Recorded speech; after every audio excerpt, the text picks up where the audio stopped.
자, 아무튼 이 수요는 쉬운 개념이 아니라는 걸 여러분께 말씀드리면서 이제 제가 수요의 또 다른 측면, 이 부분에 대해서 여러분께 설명을 드리도록 하겠습니다. 여러분께서는 교재 몇 페이지를 보시냐면요.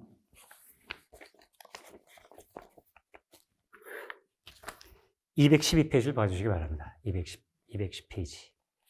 거기에 보게 되면은 이제 제목이 이렇게 돼 있죠. 공상수요. 공상수요. 한자로는 이렇게 쓰죠.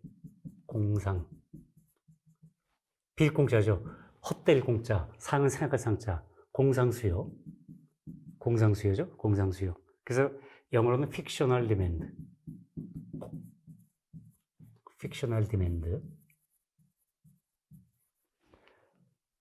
그 다음에 관념수요.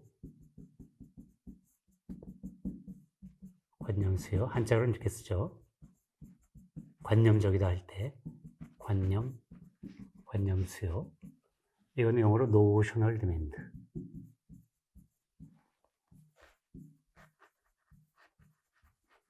그 다음에 유효수요.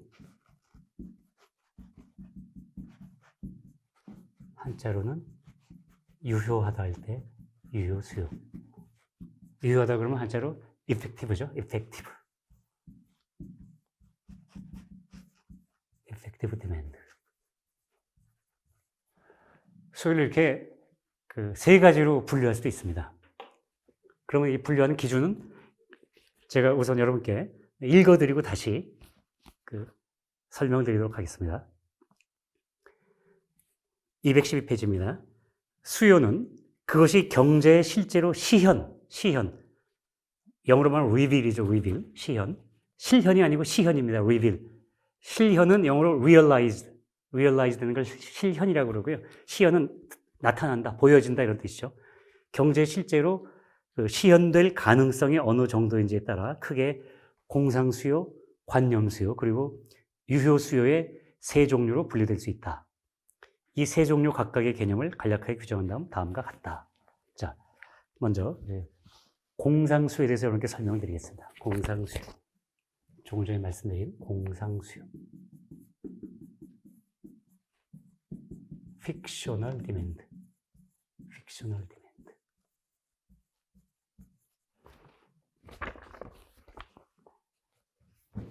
예. 자, 먼저 읽어드리겠습니다. 공상수요를 하면 지금은 여력이 없지만 부자가 되면 저것을 꼭 사야지 할 때처럼 예산 제약을 전혀 고려하지 않고서 펼치는 공상의 산물이어서 단기간 내에 실제로 시현되는 것이 시원적으로 불가능한 수요를 지칭한다. 자, 지금은 여력이 없지만 부자가 되면 내가 저걸 사야지. 쉽게 말하면 여러분 상상의 나라를 펼치잖아요. 상상의 나라를 펼치면서 저걸 사야지. 그럼 그것도 저 일정 시점에 있어서 앞으로 일정 기간 동안 구매하고자 하는 재화의 양의 틀은 맞죠? 맞는데 뭐가 잘못됐죠? 우리가 흔히 말하는 예산 제약이라는 게 있죠. 예산 제약. 영어로 말하면 예산 제약. 예산 제약. 영어로 말하면 예산은 budget이죠. budget constraint. 제약은 constraint.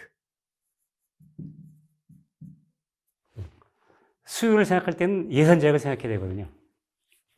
근데 우리가 미시경제학의 수요 배울 때 내가 소득이 얼마면 소득 중에 제가 소득이 100인데 110원어치 사겠다고 할 수가 없잖아요. 그죠? 소득이 100인데 150원어치를 사겠다 할 수가 없죠. 소득이 100일 때 내가 예컨대 70을 사겠다고 하면 그거는 예산 제약 범위 안에 들어가 있으니까. 공상수요는 아닌 거죠. 그럼 이 공상수요는 뭐냐면 기본적으로 이런 겁니다. 예산 제약을 전혀 고려하지 않는 거예요. 예산 제약을 고려하지 않아. 자기의 현실을 고려하지 않는 겁니다. 그리고 상상의 나래를 펼칩니다. 내가 정말 이렇게 되면 요트도 사야지. 이런 거 있잖아요. 그죠? 전용 비행기도 사야지 할 수도 있어요. 공상적으로요. 그죠? 소득이 없고 또 소득이 많지 않고 재산도 많지 않은 이런 누구나 다 그런 꿈을 꿀 수 있잖아요. 그죠? 그런 꿈속의 수요. 그런 걸 공상수요라고 할 수 있습니다. 그럼 원래 경제학이 어떤 학문이냐면요. 여러분 뒤에 나온 것처럼 경제학 정의할 때 우리 경제학 그 책 처음에 경제학이란 무엇인가라고 할 때 이런 대목이 많이 나옵니다. 경제학이란 희소한 자원의 효율적 배분에 관한 학문이다. 이렇게 나오거든요. 그럼 희소한 자원의 효율적 배분에 관한 학문인데 공상수요는 그 자원의 희소성을 생각하지 않고 예산 제약을 생각하지 않고 펼치는 상상의 산물이기 때문에 사실 공상수요는 경제학의 대상으로 삼기에는 경제학도 여력이 없는 겁니다. 그죠? 그러니까 우리가 이제 앞으로는 공상수요는 다루지 않을 겁니다. 그러나 공상수요라는 개념은 분명히 하나의 수요로서의 틀은 갖춘 개념이라는 걸 제가 여러분께 말씀드리겠습니다. 자, 그 다음이 이제 관념수요입니다. 관념수요. 관념적이다 그러면 여기 노셔널이라고 그러죠. 노셔널. 노셔널 디맨드. 경제학은 희소한 자원의 효율적 배분에 관한 학문이다. 그럼 우리가 수요라 그러면 반드시 그 수요의 예산 제약이라는 게 있죠. 예산 제약이 있습니다. 그 예산 제약이 뭐 예를 들어서 그 소득일 수도 있고 수입일 수도 있고 전 재산일 수도 있고 예산 제약이 필요합니다. 예산 제약. 그래서 먼저 제가 읽어드리겠습니다. 관념 수요라 하면 예산 제약을 고려하면서 행하는 의사결정의 산물이기는 하지만 예산 제약을 고려합니다. 그러니까 예산 제약의 테두리 내에서 그 테두리 내에서 이루어지는 수요입니다. 그러니까 예산 제약을 고려합니다. 쉽게 말하면 예산 제약 테두리 내, 제약 테두리 안에서, 테두리 내에서 형성되는 수요입니다. 형성. 예. 우선 예산 제약을 고려. 그러니까 이거는 경제학의 그 대상이 되죠. 그리고 여러분들이 일반적으로 접하는 수요가 이런 수요죠. 그죠? 이런 수요입니다. 예산 제약이 고려되어 있으니까. 이렇게 관념 수요라면 예산 제약을 고려하면서 행하는 의사결정의 산물이기는 하지만 그 다음 내용이 나오죠. 기타의 현실적 제약에 가로막혀 실제 시현은 일단 불가능한 수요를 말한다. 이렇게 되어 있습니다. 수요가 시현될 때, 시현 이렇게 쓰죠. 시현. 보일 시 드러날 현자죠. 시현. 영어는 reveal. 시장에서 보여지면 시현된다 그런 겁니다. 그 실현하고 다른 건 뭐죠? 실현하고 다른 거는 실현.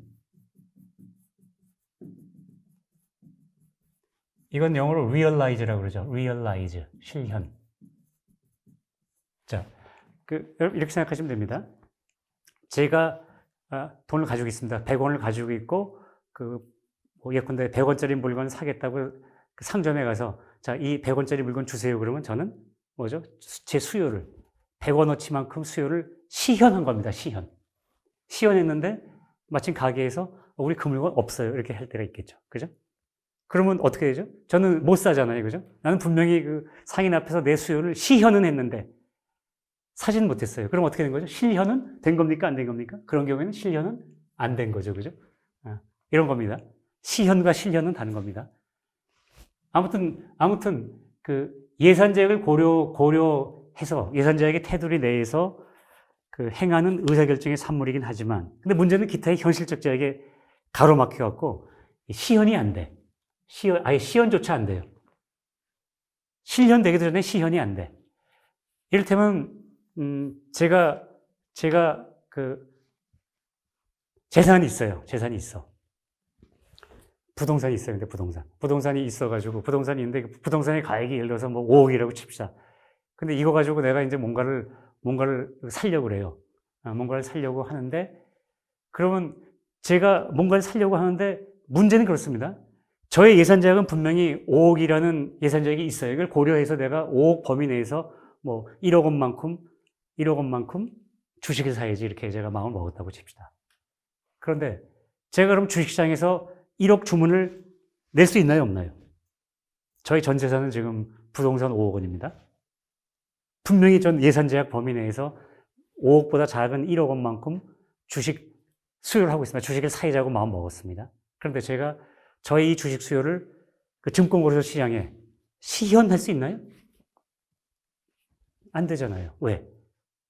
부동산이 안 팔렸어요. 부동산이, 뭐, 이를테면 아파트가 안 팔렸어요. 그럼 저는 분명히 5억이라는 예산 제약 범위 내에서 제 수요를, 주식 구매 수요를, 혹은 주식 보유 수요를 결정했어요. 하지만 얘가 안 팔리니까, 예산 제약, 얘가 안 팔리니까 어떻게 되죠? 저는 저의 수요를 시현을 못하는 겁니다. 그럼 뭐죠? 뭐가 제약이 된 거죠? 예산 제약까지는 맞는데, 그 다음에 이게 현금화가 안 되는 거예요. 현금화가 안 되는, 부동산이라서 현금화가 잘 안 되고 늦게 되고 하는 그 이유 때문에, 이런 기타의 현실적 제약 때문에 저의 주식 수요는, 주식 보유 수요나 혹은 주식 매수 수요는 시현될 수가 없는 겁니다. 시현되지 않는 겁니다. 그렇습니다. 자, 그래서 다시 설명드리겠습니다. 관념 수요라 하면 예산 제약을 고려하면서 행하는 의사결정의 산물이긴 하지만 기타의 현실적 제약에 가로막혀 실제 시현은 일단 불가능한 수요를 지칭한다.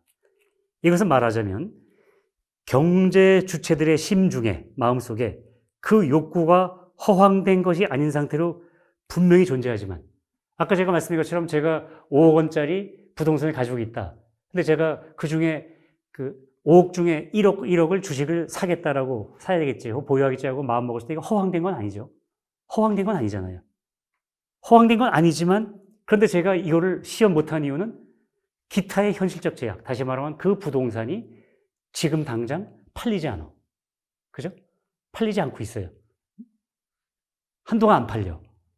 그렇게 되면은 그런 현실적으로 제약을 받죠. 그 기타의 현실적 제약에 의해 방해를 받아 그 제약이 해소되기 전에는 실제로 시현될 수 없는 수요라고 할 수 있다.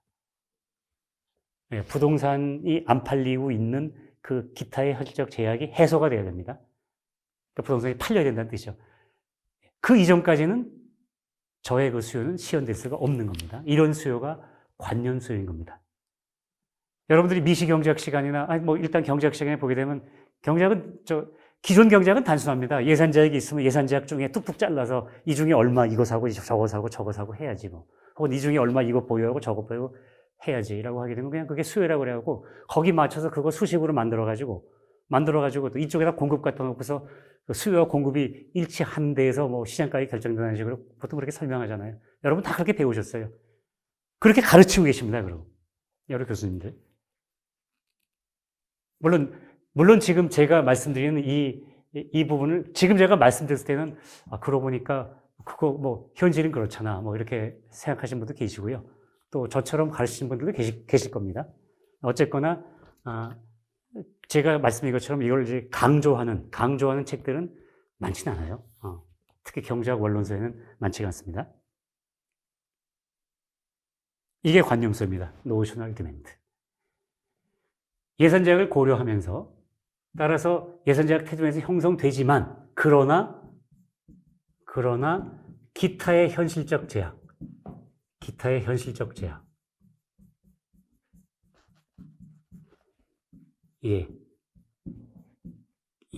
기보유 부동산이 안 팔린다.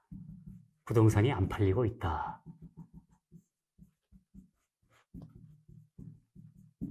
이제 이런 기타의 현실적 제약에 가로막혀 실제 시현은 일단 불가능한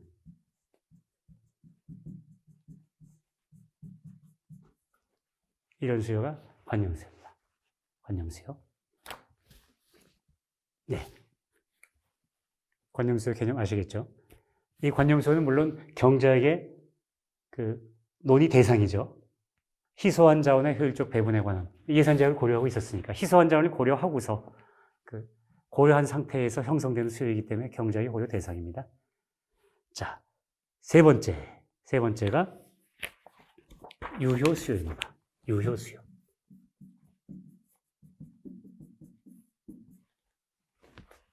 영어로는 effective demand죠. effective demand.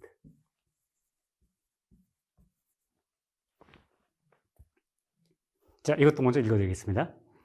유효 수요라 함은 예산 제약을 고려하면서 행하는 의사결정의 산물.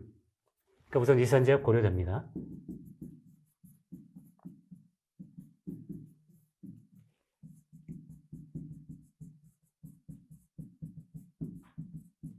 예산 제약의 테두리 내에서 형성. 예. 우선 예산 제약이 우선 고려됩니다. 예산 제약 고려. 예산 제약을 고려하면서 행하는 의사결정의 산물이면서 동시에 그래서 산물이면서 기타의 현실적 제약까지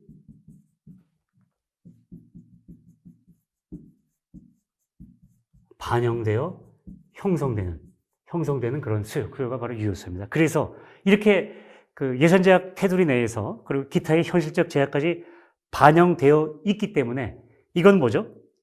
형성과 동시에, 이 유효수요의 형성과 동시에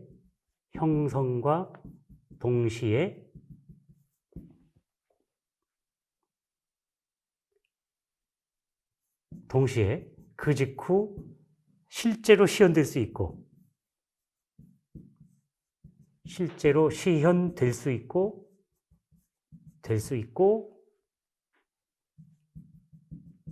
그래서 그렇게 실제로 시현되는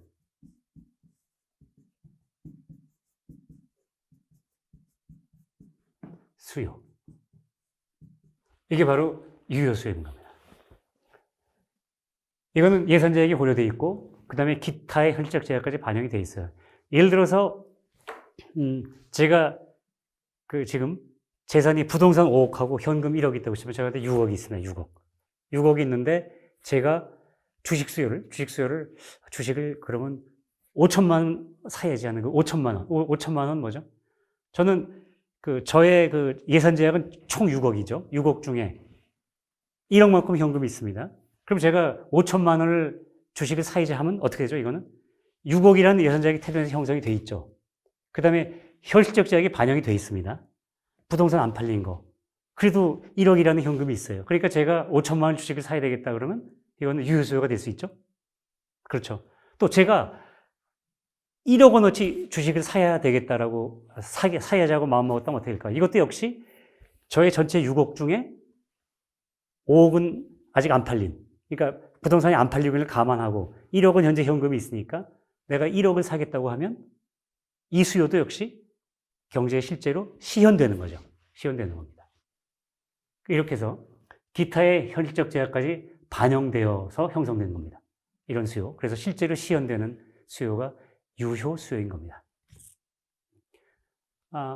높으시면서 말씀드리지만 이렇게 유효 수요가 실제로 시현되는데 아까 말씀드린 것처럼 상점에 물건이 없어서 제가 실제로 실현 못 시킬 수는 있겠죠. 그죠? 네. 어쨌거나 이게 유효 수요입니다. 유효 수요. 실제로 시현되는 수요. 자, 참고로 지금 실제로 시현되는 수요 이 개념이 뭐 기존 경제학에서도 전혀 안 다루는 건 아니죠. 체계적으로 다루고 있지 않아서 그렇지 다루고는 있습니다. 경제학 역사를 볼까요? 여러분 그 213페이지에 각주가 있습니다. 각주를 제가 설명드리도록 하겠습니다. 실제로 시현되는 수요의 의무를 내포하고 또 유효 수요로 번역될 수는 있어요. 유효 수요로 번역될 수 있는 유효 수요라고 번역될 수 있는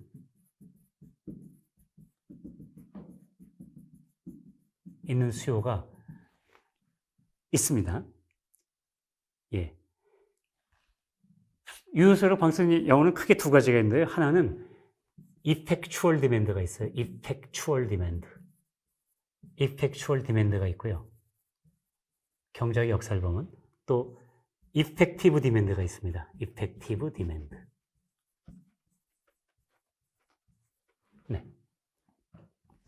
이 effectual demand 먼저 설명할까요? 경제학의 역사에서 이 effectual demand라는 것을 최초로 사용한 경제학자는 누굴까요? 애덤 스미스? 아닙니다. 애덤 스미스 그 전에 제임스 제임스 스튜어트라는 경제학자가 있습니다. 제임스입니다.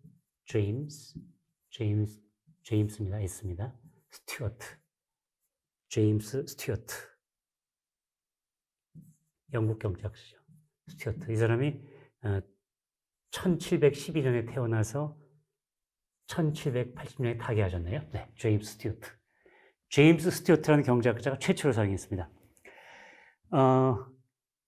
그리고 실제로 그 애덤 스미스도요. 제가 애덤 스미스 그 국보론을 한번 뒤져봤었거든요. 애덤 스미스 국보론이니까 두껍잖아요. 그래서 거기를 다는 못 읽고 부분 이렇게 읽어가면서 제가 일단 확인했는데, 애덤 스미스도 이 이펙추얼 디맨드는 저 제임스 스튜어트가 만든 용어라고 언급하면서 자기가 이 이펙추얼 디맨드라는 말을 사용하고 있습니다. 그러니까 애덤 스미스까지 인정하고 있는 걸 봐서 경제학의 역사에서는 이펙추얼 디맨드를 최초로 사용한 경제학자는 누구냐? 제임스 스튜어트입니다. 제임스 스튜어트입니다. 자, 이 용어는 뭐냐면요. 이 스튜어트나 애덤 스미스한테 있어서 아담 스미스죠. 애덤 스미스. 국부론으로 유명한 애덤 스미스. 이 사람들이 쓴 이펙추얼 디맨드는요. 어떤 거냐면 개별 재화에 대한 수예요. 요거는. 이펙추얼 디맨드는 개별 재화에 대한 수요.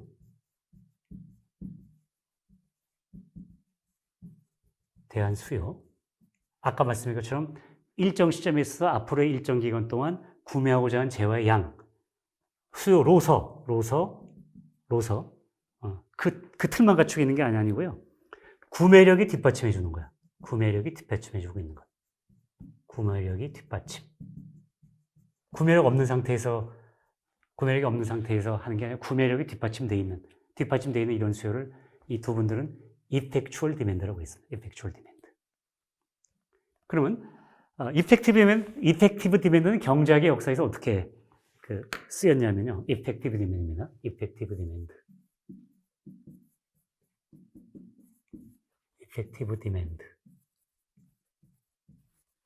이펙티브 디맨드는요.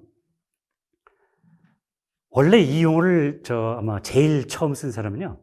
우리가 인구론으로 유명한 토머스 멜서스 있죠. 토머스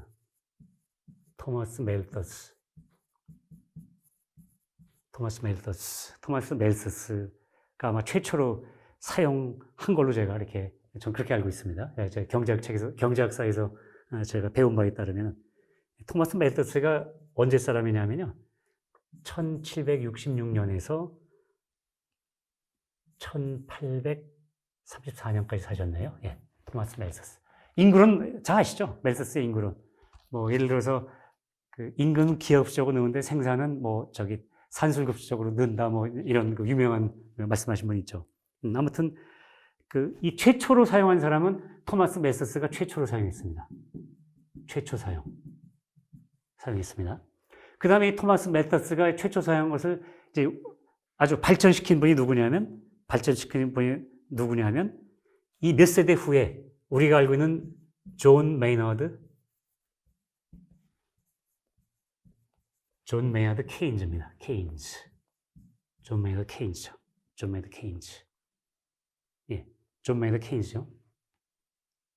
이분이 1883년에 태어났나요?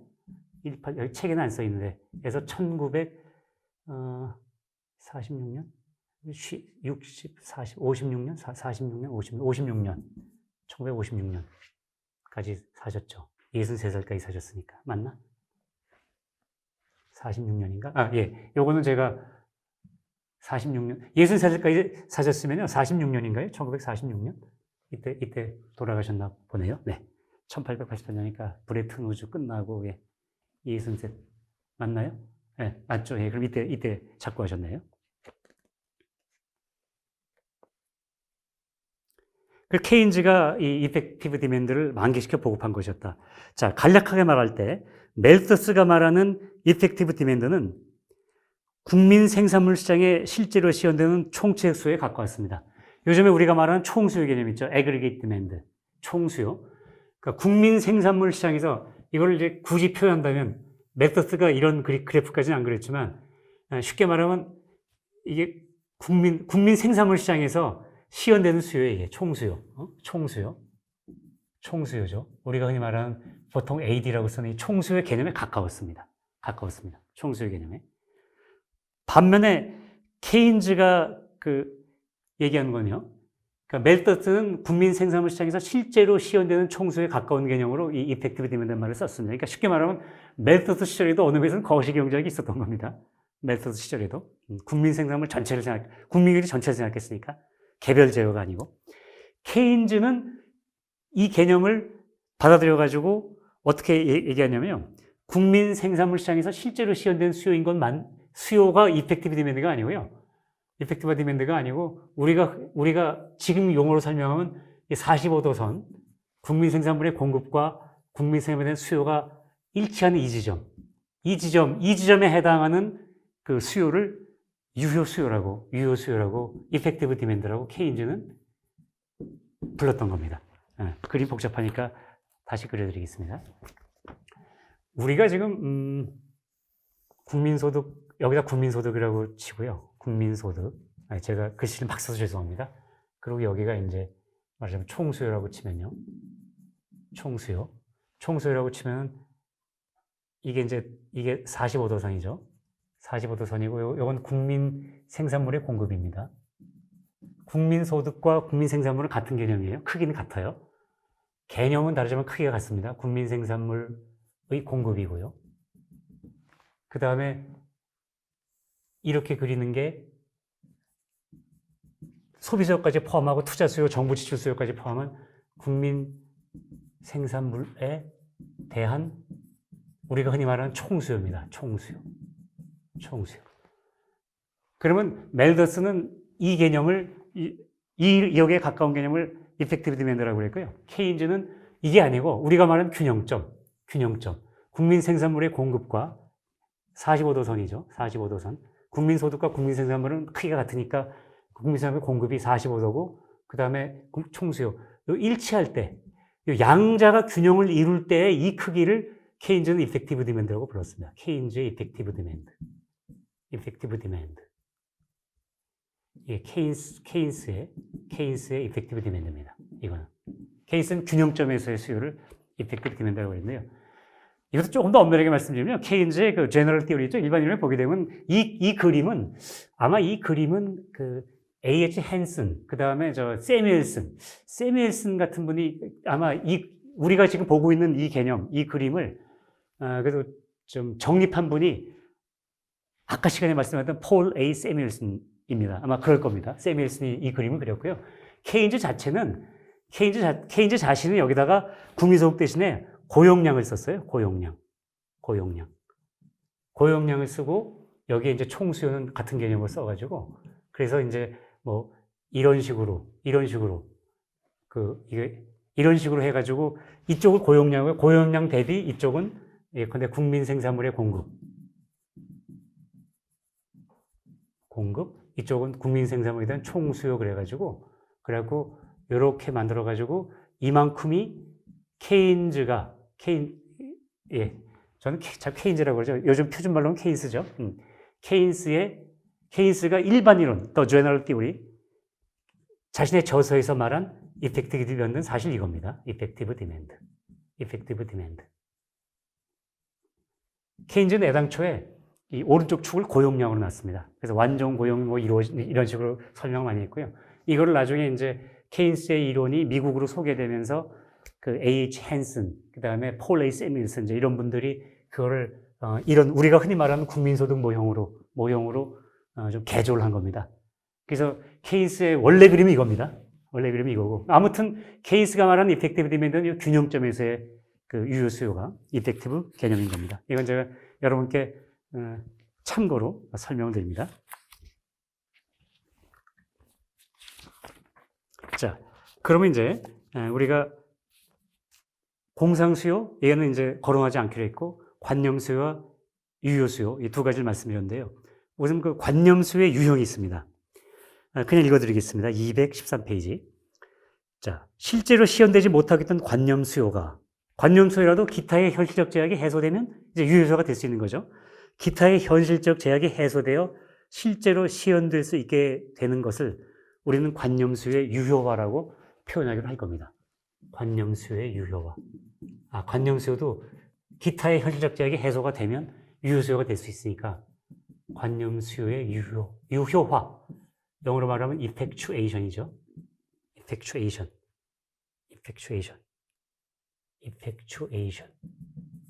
effectuation이 되는 겁니다.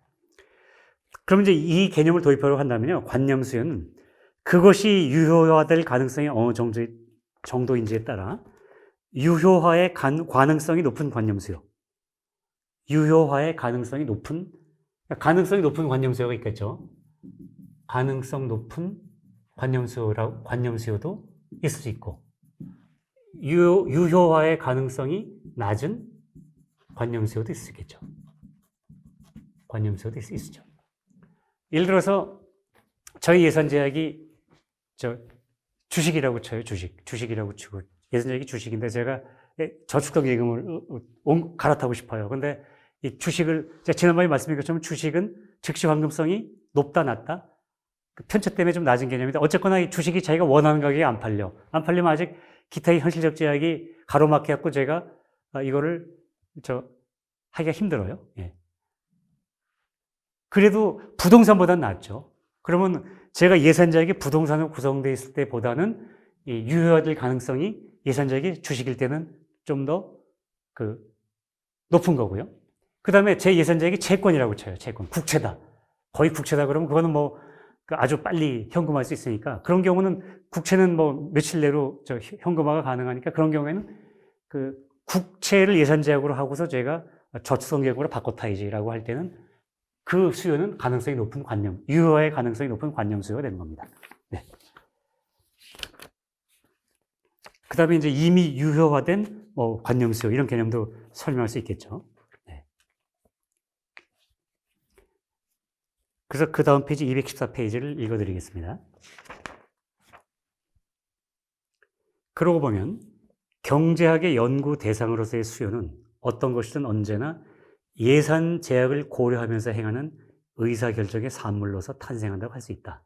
단, 나면서부터 평등하지는 못해 그것의 출신 성분은 크게 관념 수요와 유효 수요의 두 종류로 나뉜다. 관념 수요의 신분으로 출생한 것은 나중에 유효화의 기회를 얻을 수도 있다. 자, 그리고 이제 그 다음 항목이 기타 사항이죠. 거기 이렇게 돼 있죠. 자, 수요의 경우에 준하여 공급도 크게 공상 공급, 관념 공급, 그리고 유효 공급의 세 종류로 분류될 수 있습니다. 비슷한 개념이니까 자세한 설명 생략하겠습니다. 자, 이게 중요합니다. 그 다음, 경제는 관념 수요 공급들이 아니라 유효 수요 공급들에 반응하며 운행한다. 맞습니다. 시장에 시연돼서 시장 가격 변수에 영향을 미치는 수요는 관념 수요나 관념 공급이다? 아닙니다. 유효 수요와 유효 공급입니다. 그러므로 경제학에서의 이론 모형은 유효 수요, 유효 공급들의 조합으로 최소한 유효화의 가능성이 높은 관념 수요, 관념 공급들의 조합으로 구성되어야 합니다. 자신들의 이론 모형들이 과연 그렇게 구성되어 있는지 기존 이론을 답습하고 있는 대다수 경제학자들은 차제에 진지하게 반추해 보셔야 할 겁니다. 여러분, 의외로 많습니다. 경제수학으로 아주 정착하게 만들어진 그 이론 모형들을 제가 보게 되면은, 이거는 관념 수요로 되어 있는 거라 작동이 될 수가 없어요. 관념 수요와 관념 공급으로 이루어진 그 경제 모델 체계는요, 작동이 안 되는 겁니다.